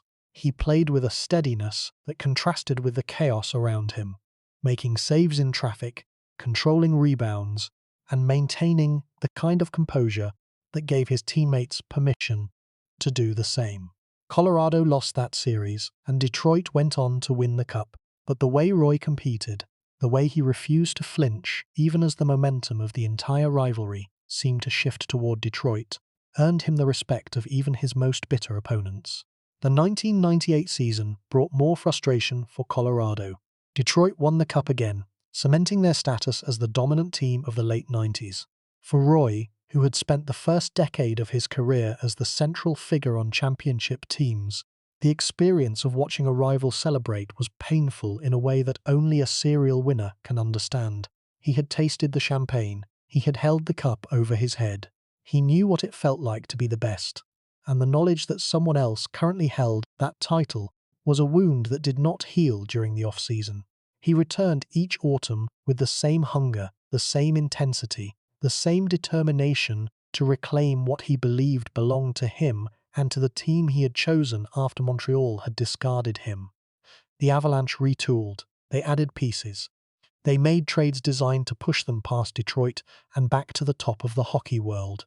And through it all, Roy remained the constant, the foundational piece around which everything else was constructed.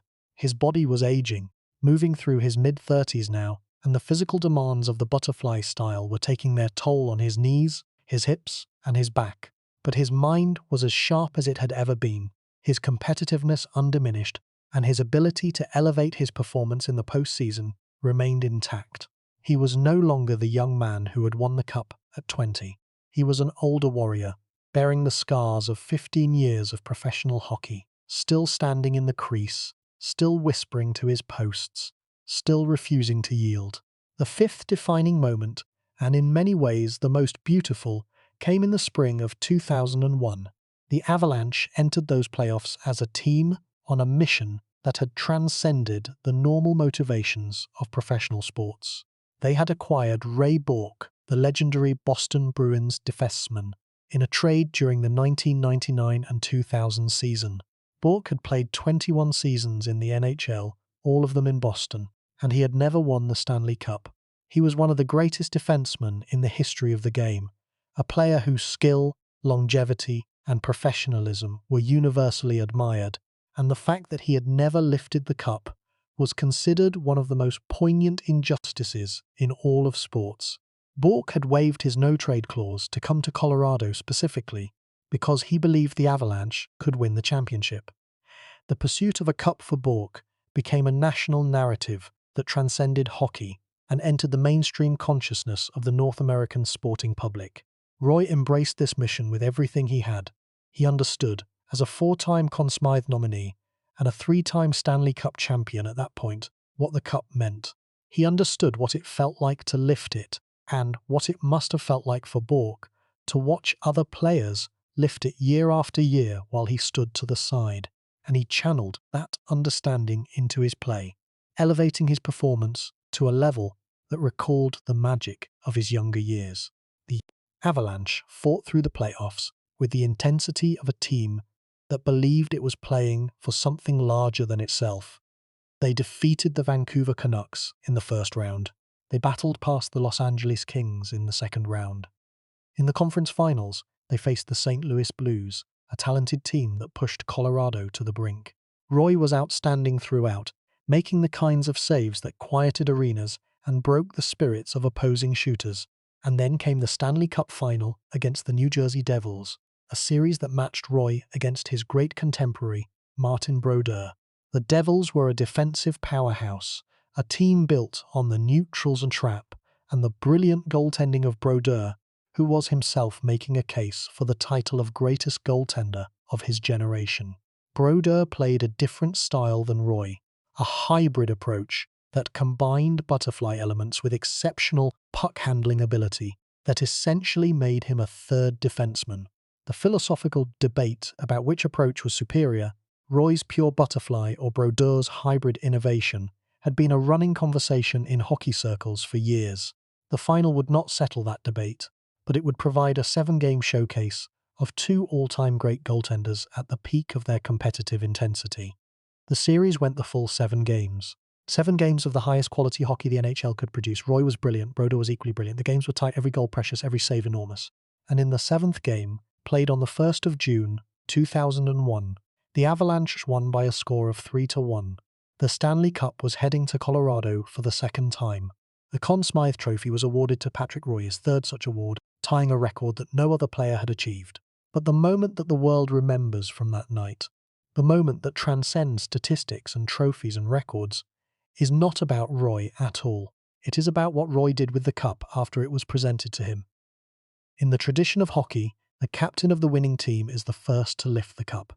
Joe Sakic, the Avalanche captain, received the trophy from the NHL commissioner, lifted it overhead, and then, in a gesture that had been planned and anticipated by everyone in the building and everyone watching on television, immediately handed it to Ray Bourque. Bourque, who was 39 years old and in his 22nd NHL season, lifted the Stanley Cup for the first time in his life. The arena erupted. Tears flowed. It was one of the most emotional moments in the history of professional sports. But look closely at the footage of that moment. Watch what Patrick Roy does. He steps back. He creates space. He does not compete for the spotlight. He does not insert himself into the narrative. He watches, with a smile that carries genuine warmth and no trace of ego, as his teammate experiences the greatest moment of his professional life. Roy had won 4 Stanley Cups by that point. He had lifted the trophy 3 times before. He knew what it felt like, and he wanted Bourque to feel it without any interference, without any distraction. It was an act of generosity, of selflessness, that revealed a dimension of Roy's character that was often obscured by his intensity, his feuds, and his volcanic temperament. He was not just a competitor, he was a teammate. He understood that the Stanley Cup was not about individual glory. It was about the team, and in that moment, it was about one teammate's lifelong dream being fulfilled. That night in Denver, as the confetti fell and the crowd roared and Bourque skated with the cup held high above his head, Roy stood quietly among his teammates and allowed himself a rare moment of peace. 4 championships, 3 Conn Smythe Trophies, a career that had spanned 2 franchises, 2 decades, and one complete revolution in how the goaltending position was played and understood. He had entered the league as a 3rd-round pick from a losing junior team. He was leaving the ice that night as the most decorated goaltender in the history of the sport. The journey from Quebec City to that moment in Denver had been turbulent, marked by triumph and heartbreak in measures that would have overwhelmed most human beings. But Roy had never been most human beings. He had always been something more intense, more driven, more willing to sacrifice comfort for excellence. Roy played 2 more seasons after the 2001 championship. His numbers remained respectable, but showed the inevitable decline that time inflicts on even the greatest athletes. He was no longer the dominant, game-stealing force he had been at his peak. The reflexes were a fraction of a second slower. The recovery from the butterfly was a fraction of a second longer. The shots that he had stopped with effortless precision at 25 required more effort and more positioning at 36. In April of 2003, at the age of 37, Patrick Roy announced his retirement from professional hockey. His career statistics told the story in numbers that even the most casual observer could appreciate. He retired with 551 career victories, the most in NHL history at the time of his retirement, a record that has since been surpassed by Martin Brodeur, but that stood for years as the benchmark of goaltending longevity and excellence. He held the record for most playoff victories with 151, a number that reflected his unparalleled ability to perform when the stakes were highest. He had 4 Stanley Cup championships, 3 Conn Smythe Trophies, 3 Vezina Trophies, and 5 selections to the NHL First All-Star team. He had played in over 1,000 regular season games and over 240 playoff games, accumulating a body of work that placed him, by any objective measure, among the 3 or 4 greatest goaltenders in the history of the sport. But statistics, as comprehensive and compelling as they are, do not capture what it felt like to watch Patrick Roy play the game. They do not capture the butterfly saves that sealed the bottom of the net with mechanical precision. They do not capture the whispered conversations with the goalposts, those private rituals that suggested a relationship between man and metal that no one else could fully understand. They do not capture the stare, the cold and calculating stare that he directed at shooters who dared to challenge his net. A stare that communicated, without words, that this crease belonged to him, and everything that entered it did so at its own peril. They do not capture the fury, the controlled volcanic fury that burned through his entire career and drove him to heights that the position had never reached before and may never reach again. There is a version of Patrick Roy's story that is clean and triumphant, a version suitable for framing and hanging in a sports museum. A boy from Quebec City rises through the ranks of professional hockey, revolutionizes the goaltending position, wins 4 Stanley Cups, retires as the most accomplished playoff goaltender in the history of the sport, and takes his rightful place in the Hockey Hall of Fame. That version is true. Every word of it is documented, verified, and beyond dispute. But it is incomplete. It is a photograph with the edges cropped, a portrait with the shadows removed. Because the same fire that drove Patrick Roy to greatness, that internal furnace of competitive fury that powered every save, every win, every championship, also burned those who stood too close. And the deeper you look into the man behind the mask, the more clearly you see that the intensity which made him a legend came at a cost that is rarely discussed when the highlight reels are playing and the trophy cases are being polished. Roy was not an easy person to be around. This is not gossip or speculation.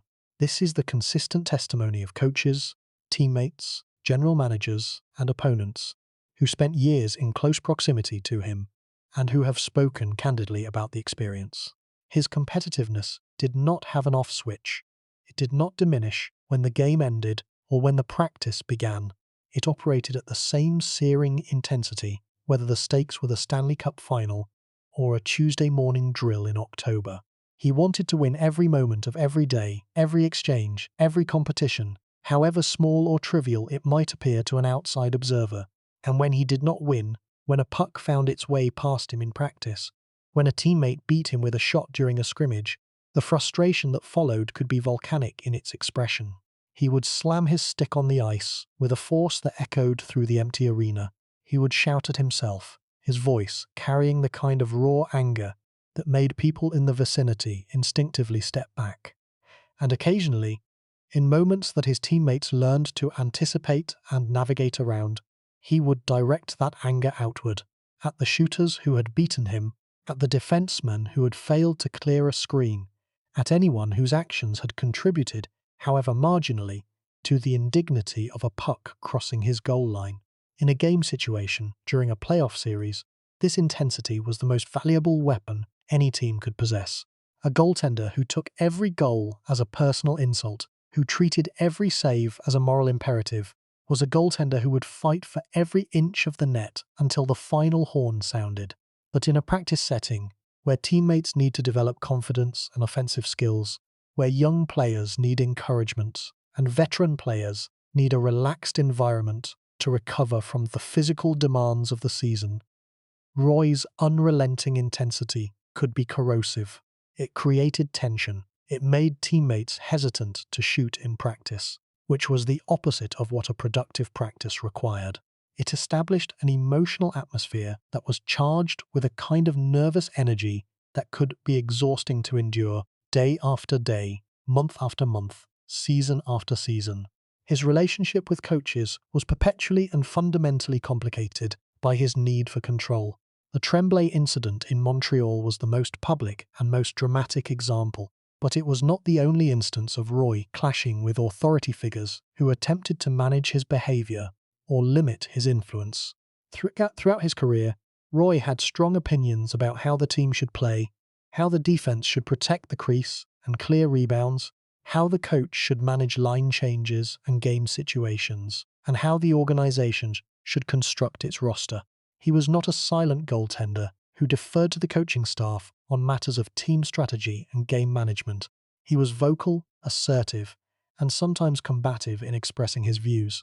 And when coaches made decisions that he disagreed with, he made his displeasure known in ways that could not be ignored or easily smoothed over. Let that sink in. The greatest goaltender in hockey history, the man who won more playoff games than anyone who had ever played the position, was also a man who was traded from the team where he had won 2 Stanley Cup championships because his personality could not coexist peacefully with his coach's authority. That is not a footnote in the margins of his career. That is not an asterisk to be acknowledged and then quickly forgotten. It is a fundamental truth about who Patrick Roy was as a human being, as a competitor, and as a teammate. His greatness and his difficulty were 2 sides of the same coin, inseparable and interdependent, forged in the same furnace and tempered by the same fires. You could not have one without the other. The fury that drove him to make saves that defied probability and logic was the same fury that drove him to whisper threats to the president of the Montreal Canadiens on a bench in the Forum on a December night. And the truth gets heavier when you examine what the trade did to Montreal, not just in the immediate aftermath, but in the decades that followed. The Canadiens did not merely lose a goaltender when they traded Patrick Roy to Colorado. They lost their identity. For nearly half a century, the Montreal Canadiens had been defined by the excellence of their goaltenders. Plante, Dryden, Roy. The lineage was sacred. It was the franchise's most precious tradition, the thread that connected the modern team to its storied past, the proof that some things endured even as the game around them changed. When Roy left Montreal, that lineage was severed. The tradition walked out the door with him, wearing an Avalanche jersey and a facial expression that said he was never coming back. The Canadiens have cycled through dozens of goaltenders since December of 1995, a rotating cast of hopefuls, prospects, free agent signings, and desperation acquisitions, each one arriving with the implicit burden of being measured against the man who came before. Some of those goaltenders were good. Some were very good. A few showed flashes of brilliance that briefly rekindled hope in the hearts of a fan base that has been waiting for more than 30 years. But none of them were Patrick Roy. None of them carried the franchise the way he did. None of them won 10 consecutive overtime games or talked to their goalposts or stared down opposing shooters with eyes that carried the absolute certainty of victory. And the Canadiens, the franchise that had won more Stanley Cup championships than any other team in the history of professional hockey, have not won the cup since the year Roy was traded. That drought is not merely a statistical anomaly. It is a direct consequence of the decision to trade the most important player in the franchise's modern history. The personal cost of Roy's intensity extended beyond professional relationships and franchise decisions into the more private domains of his life outside the arena. In October of 2000, while he was still an active player with the Colorado Avalanche, Roy was involved in a domestic incident at his home in Colorado that resulted in his arrest. The details were reported widely in the media, as is inevitable when a public figure of Roy's stature is involved in a legal matter.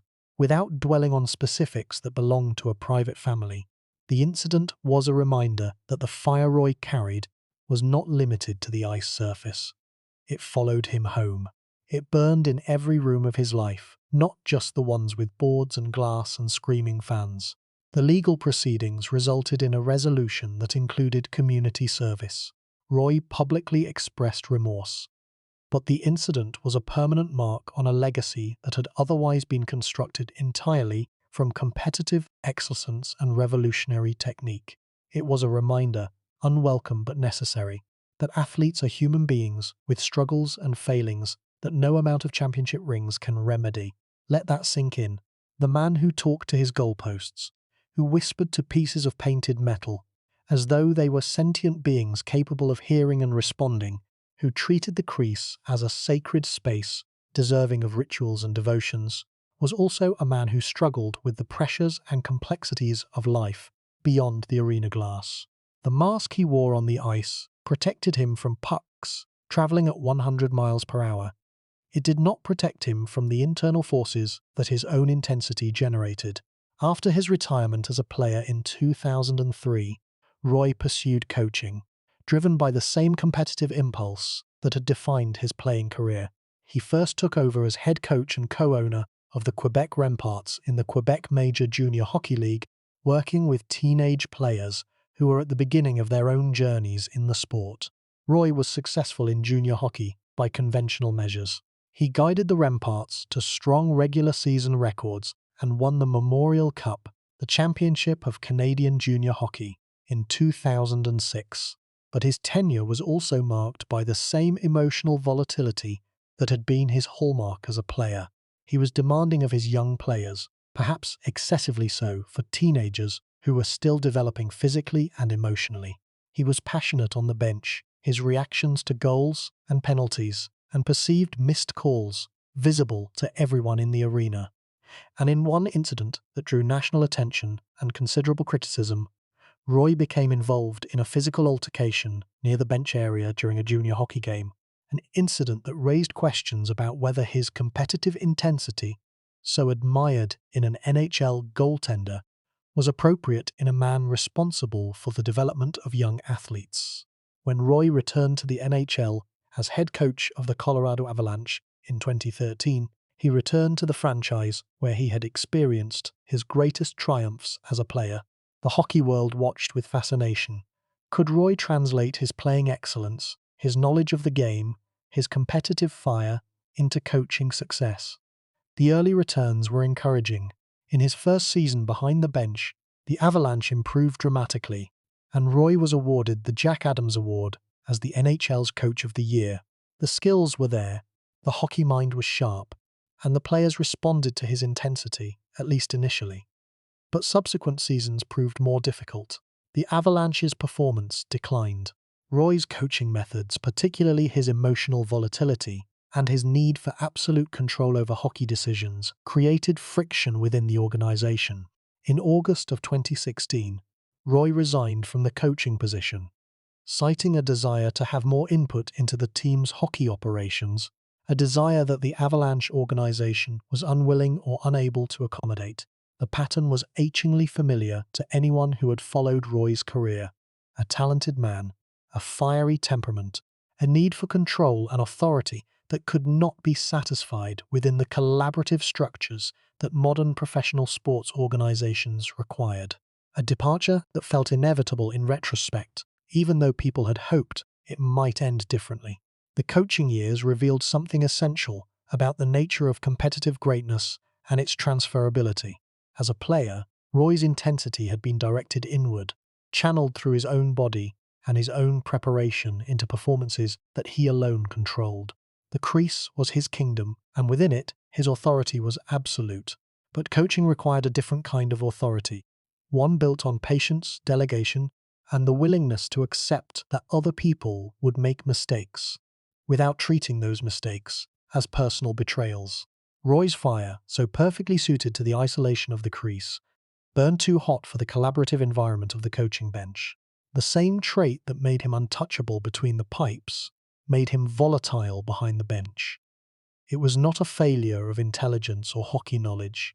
It was the fundamental incompatibility between a personality forged in solitary combat and a role that demanded collective management. The hockey world has long debated where Roy ranks among the greatest goaltenders in the history of the sport, and that debate has served as a proxy for larger conversations about what qualities matter most in the evaluation of athletic greatness.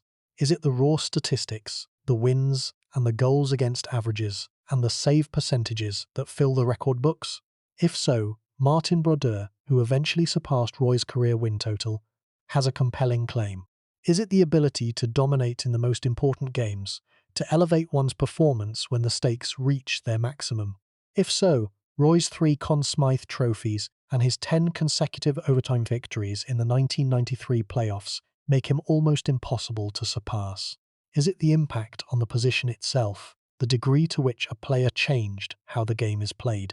If that is the standard, then Roy stands alone, because no other goaltender in the history of hockey so completely and permanently transformed the fundamental techniques of the position. The truth is that the debate itself is less important than what it reveals about Roy's place in the sport. He is the goaltender against whom all others are measured, the standard that every subsequent generation of netminders has been compared to, whether the comparison is explicit or implied. When a young goaltender wins the Stanley Cup and is asked how it feels, the name Patrick Roy inevitably enters the conversation, either as a benchmark to aspire to or as a historical reference point that establishes the context for the achievement. His name has become synonymous with playoff goaltending in the same way that Gretzky's name is synonymous with offensive production. It is the first name that comes to mind, the default comparison, the measuring stick against which all others are held. And there remains the matter of what Roy's career says about the relationship between individual brilliance and organizational wisdom. The Montreal Canadiens made a decision on the 2nd of December, 1995, a decision born of ego and mismanagement and the failure to protect their most valuable asset, and they have been living with the consequences ever since. Roy made a decision that same night, a decision born of pride and fury, and the refusal to tolerate what he perceived as a deliberate attempt to humiliate him, and he spent the rest of his career proving that the decision was justified. Both decisions were emotional, both decisions were, in their own ways, irrational, and both decisions changed the course of hockey history in ways that neither party could have fully anticipated in the heat of that terrible night. The deeper truth about Patrick Roy, the truth that lies beneath the championships and the records and the revolutionary technique, is that he was a man consumed by his own excellence, the qualities that made him the greatest goaltender of his generation, and arguably the greatest playoff goaltender of any generation, the intensity, the focus, the obsessive attention to detail, the absolute refusal to accept anything less than total victory. These same qualities made him a complicated, difficult, and sometimes destructive force in the lives of those around him. He was not a villain. The portrait of Roy as a purely negative force is as incomplete as the portrait of Roy as a purely positive one. He was a man whose operating temperature was set permanently and immovably to its absolute maximum, and the world around him, a world populated by human beings with their own needs and limits and tolerance levels, sometimes could not withstand the heat. There is a profound loneliness to that kind of existence. Standing in the crease, the most isolated position in all of team sports, separated from your teammates by 60 feet of ice, and by the psychological barrier of being the last line of defense, the person upon whom everything ultimately depends. Talking to goalposts because the metal understands you in a way that the human beings around you cannot, because the posts do not argue, do not question your decisions, do not resent your intensity, do not ask you to be less than you are. They simply stand there, solid and reliable, and absorb whatever you need to say to them. Perhaps Roy's conversations with his posts were not eccentricity at all. Perhaps they were not superstition or ritual or the quirk of a peculiar mind. Perhaps they were the one relationship in his professional life that was entirely uncomplicated, entirely free from the friction and conflict that his personality seemed to generate in every human interaction that involved authority, control, or the acceptance of imperfection. The butterfly style he gave to the world was clean, beautiful, and transformative, a gift that will last as long as hockey is played. The man who created it was messy, complicated, and sometimes painful to those who loved him and worked alongside him. That contradiction is not a flaw in the story, it is the story. It is the reason Patrick Roy remains endlessly fascinating 3 decades after his final save. Because greatness, true greatness, the kind that changes the fundamental nature of a sport, does not emerge from balanced, well-adjusted, moderate people. It comes from people who are willing to burn everything around them, including themselves, in relentless pursuit of something that only they can fully see. And Patrick Roy burned brighter and hotter and longer than almost anyone who has ever played any sport, let alone the frozen, beautiful, violent game of hockey. When you watch an NHL game today, any game, in any arena, in any city across North America or Europe where professional hockey is played, and the goaltender drops to his knees, spreads his pads along the ice in a perfect V-shape, and seals the bottom of the net in one smooth and practiced motion, you are watching Patrick Roy. You may not know his name. You may have been born years or decades after he played his final game. You may have never seen a single minute of his career, never watched a single highlight, never heard a single one of his post-game interviews. But the technique you are seeing, the posture, the movement, the fundamental philosophy of how to stop a puck in the modern game carries his fingerprints as clearly as if he had signed it with his own hand. Every goaltender in the modern NHL is a descendant of Roy's revolution, whether they trace their lineage consciously or not. Every goaltending coach who teaches the butterfly, who instructs a young player to drop to the knees and spread the pads and seal the ice, is teaching a system that Patrick Roy pioneered in the crease of the Montreal Forum when he was barely old enough to vote. Every piece of goaltending equipment that is engineered to support the butterfly stance, from the wider pads with their internal flare mechanisms to the reinforced knee protection to the streamlined blockers designed for the angles that the butterfly creates, exists because Roy proved that going to the ice was not a sign of weakness but a devastating weapon. The entire goaltending industry, from the manufacturers who build the equipment to the coaches who design the training programs to the scouts who evaluate young goaltenders, operates within a framework that Roy constructed. That is a legacy that transcends championships. Championships are counted, celebrated, argued about, and eventually surpassed. Records are broken. Trophies gather dust in display cases that fewer and fewer people visit. But the fundamental transformation of how a position is played, the complete rewriting of a century-old philosophy that had governed the sport since its earliest organized years, that endures in ways that no trophy case can contain and no record book can diminish.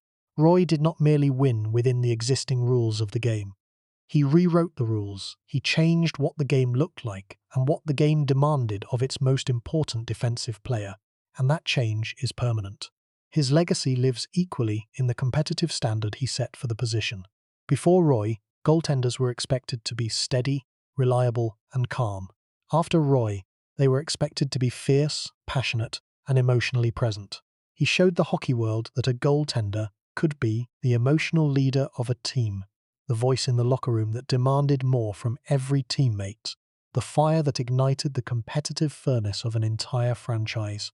Goaltenders who came after him, from Martin Brodeur to Dominik Hasek to Henrik Lundqvist to Carey Price to Andrei Vasilevsky, all carry some element of Roy's competitive spirit in their games, whether they consciously acknowledge the influence or not.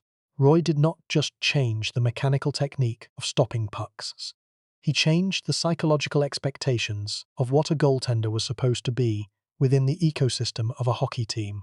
There is also the legacy of the trade, which hangs over the Montreal Canadiens like a cloud that has refused to dissipate for more than 3 decades. It is impossible to discuss Roy's career honestly without discussing what his departure did to the most successful franchise in hockey history. The Canadiens, who had won 24 Stanley Cups before Roy was traded, have not won a single championship since. That drought, now approaching its 4th decade, is the longest in franchise history by a margin so large that it constitutes a different category of failure. The Canadiens have had talented players, capable coaches, and enthusiastic fans in the years since Roy left. What they have not had is Patrick Roy, and the lesson of his departure, the lesson that no organization, however historic, however prestigious, however wealthy, is bigger than its most essential player, has been absorbed by every franchise in professional sports. The Roy trade is studied in management circles, in coaching seminars, in any environment where the relationship between organizational authority and individual talent is examined. It is a cautionary tale that will never grow old because the consequences are still being felt. Roy's era was also the last great era of unfiltered, unapologetic personality in the National Hockey League. The modern game shaped by media training, corporate messaging, and the homogenizing influence of social media, rarely produces figures as raw, as unvarnished, as genuinely themselves as Patrick Roy was throughout his career. His fights, his feuds, his whispered conversations with goalposts, his post-game comments that ranged from profound to provocative, his willingness to say exactly what he was thinking, regardless of the consequences. All of these were expressions of a personality that refused to be contained by convention or conformity. The NHL was a more entertaining, more passionate, more genuinely human league because Patrick Roy played in it and refused to be anyone other than himself.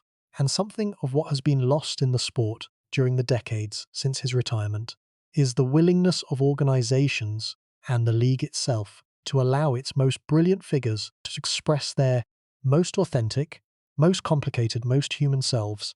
There is something philosophical, something almost spiritual, about a man who spoke to metal posts as though they were sentient allies in a nightly battle against chaos, who treated the crease, that small rectangle of ice between the goalposts, as a sacred space that demanded rituals and preparations and a mental state that bordered on the meditative, who invested the simple act of stopping a rubber disc with the weight and significance of a spiritual practice, an act of devotion to something larger than the scoreboard. Roy played hockey the way certain monks practice their disciplines, with total absorption, total commitment, and a conviction that what he was doing mattered beyond the immediate visible result. For him, every save was an act of defiance against the disorder that the opposing team represented. Every game was a battle between the order he imposed from his crease and the chaos that attacked it from every angle. And the butterfly, that beautiful symmetrical dropping of the body to the ice, pads spread wide, arms positioned, eyes locked on the puck, was his way of imposing order on a game that moved too fast for ordinary mortals to fully comprehend, let alone control. The rinks where he played have changed. The Montreal Forum, that cathedral where he won 2 championships and from which he was so bitterly expelled, was demolished and replaced by a movie theatre and an entertainment complex. The old building in Denver, where he won his later championships, has been superseded by newer arenas with bigger screens and more luxury boxes.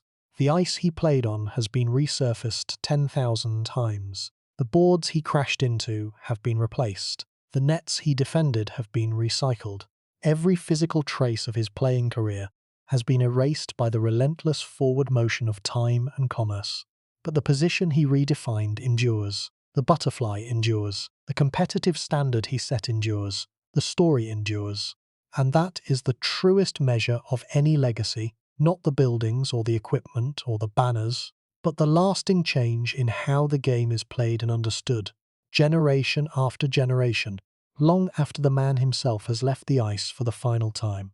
The ice has a memory. Every blade that cuts its surface leaves a mark, however briefly, a thin groove carved into the frozen surface that tells the story of a movement, a turn, a stop, a save.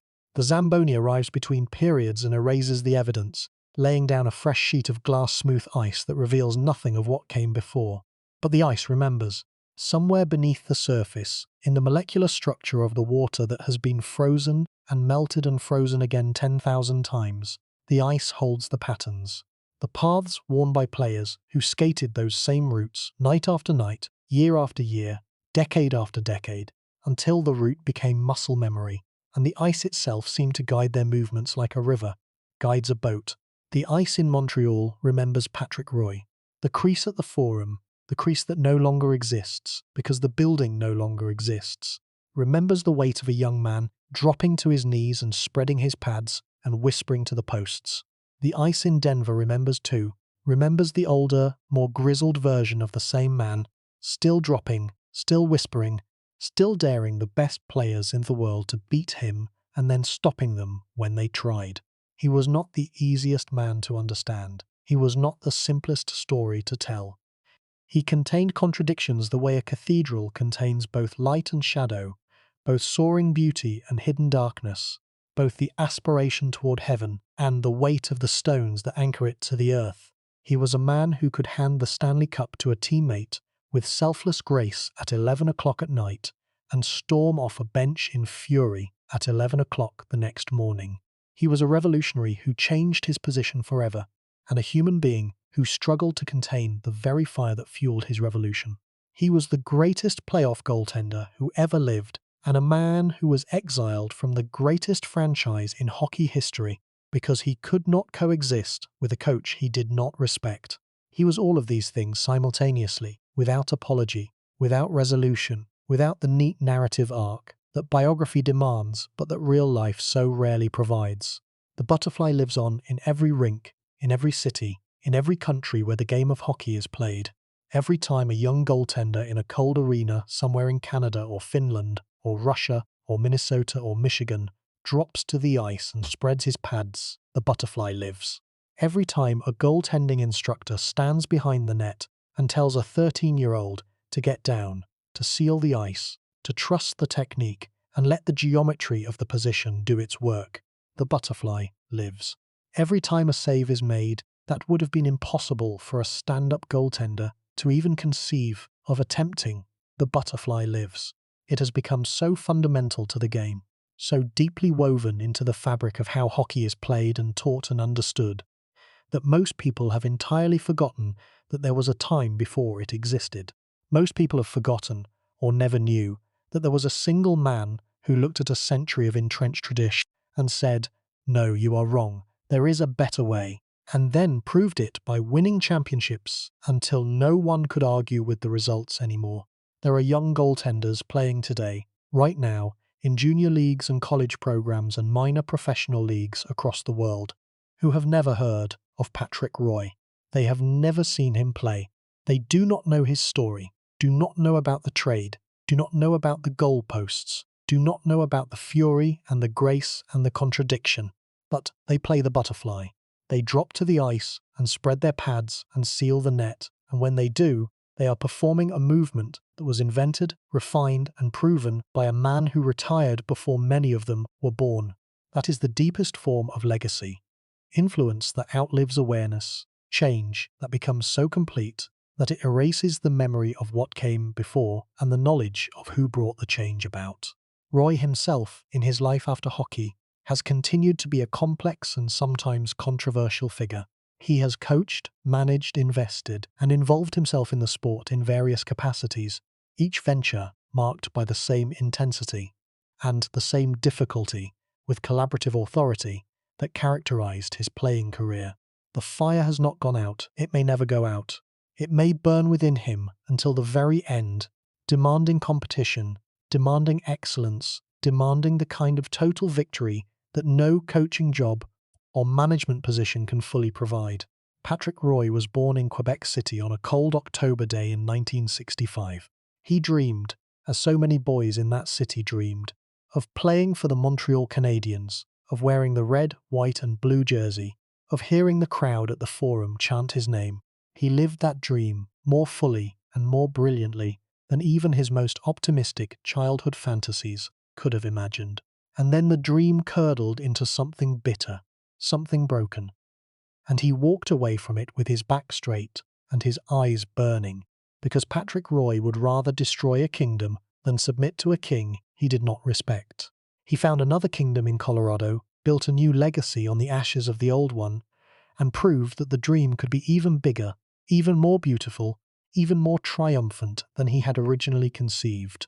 He won 4 Stanley Cups, 3 Conn Smythe Trophies, 3 Vezina Trophies, 551 career victories, 151 playoff victories.